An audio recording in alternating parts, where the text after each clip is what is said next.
Good evening বন্ধুরা, সবাই কেমন আছো? বন্ধুরা, আজকে আমি কাঁঠালের পকোড়া বানাবো।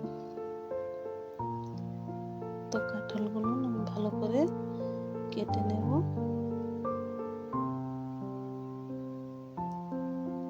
ছোট ছোট করে পিস পিস করে কেটে নেব। কাঁঠালের ভিতরে বীজগুলো একটু বড় হয়ে গেছে, যার জন্য আমি বীজগুলো বের করে দেব। বীজগুলো নেব কিন্তু বেছে নেব। তো কাঁঠালগুলো আমি ছোট ছোট করে কেটে নেব, যেরকম তরকারি রান্না করে তার থেকে একটু ছোট করে কেটে নেব। কাঁঠালের পাকোড়া খেতে কিন্তু খুব ভালো লাগে।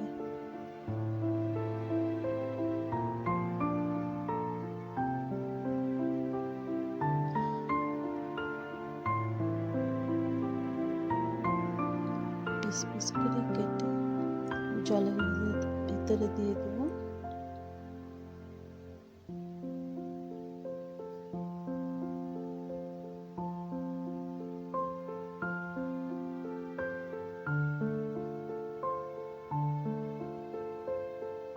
কাঁঠাল কাটা হয়ে গেছে, আমি এখন সিদ্ধ করতে বসাই দিচ্ছি। এদিকে আমি পকোড়া বানানোর জন্য বেসনটা রেডি করব। তার জন্য কিছুটা বেসন আর একটু কর্নফ্লাওয়ার,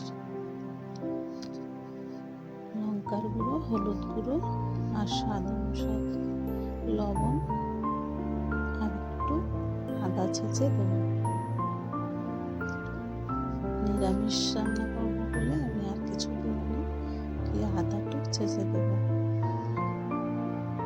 আর যারা নিরামিষ না খাবে তারা একটু রসুন ছেঁচে দিলে আর একটু ভালো লাগবে। নিরামিষ রান্না করে খেলেও ভালো লাগবে, কিন্তু একটু রসুন দিলে আর একটু ভালো লাগবে। পুরো চিকেন পকোড়া যেরকম লাগে ঠিক ওরকম লাগবে।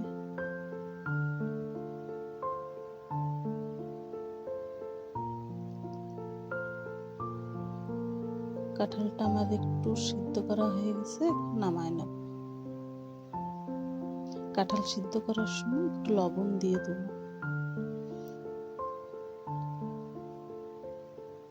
সিদ্ধ হয়ে গেছে, এবার নামায় নিয়ে কড়াইটা বসায় দেব। দিয়ে কড়াইতে সাদা তেল দিয়ে দেব।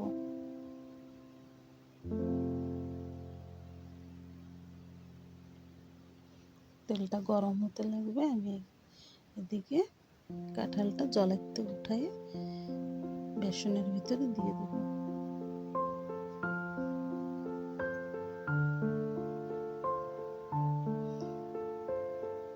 কাঁঠালটা গরম বলে তার জন্য আমি একটা খুন্তি দিয়ে ভালো করে কাঁঠালে বেসন মাখায় নেব। বেসন মাখানো হয়ে গেছে, এদিকে আমার তেলটাও গরম হয়ে গেছে, এক এক করে দিয়ে দেবো।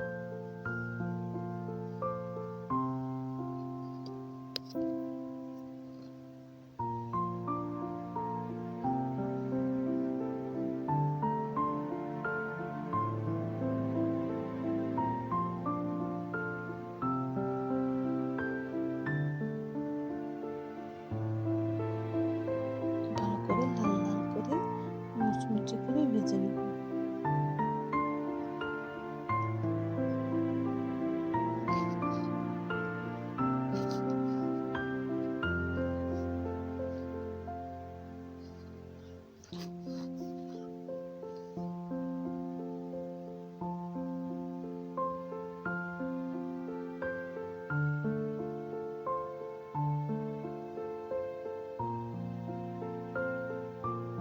ভাজা হয়ে গেছে, সুন্দর করে ভেজে নিয়েছি। আর যতটুকু আছে ওইটুকু এক এক করে ভেজে নেব।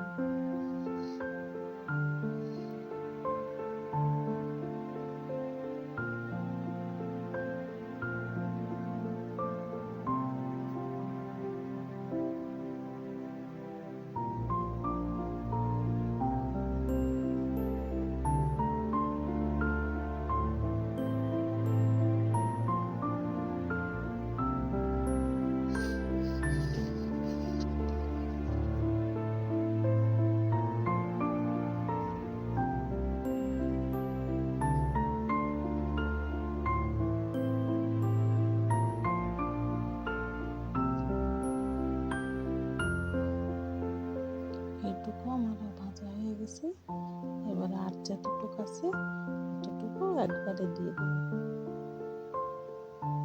বেশি টাইম লাগে না, অল্প সময়ের মধ্যেই ভাজা হয়ে যায়।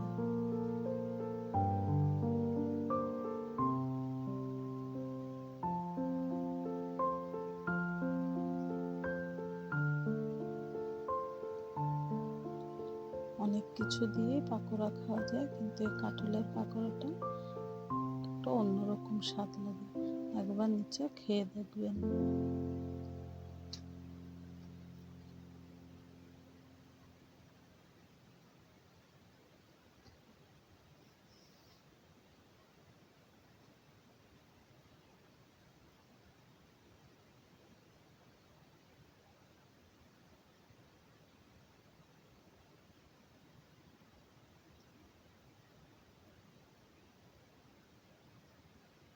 সব কটা আমার ভাজা হয়ে গেছে, এবার তুলে নেব।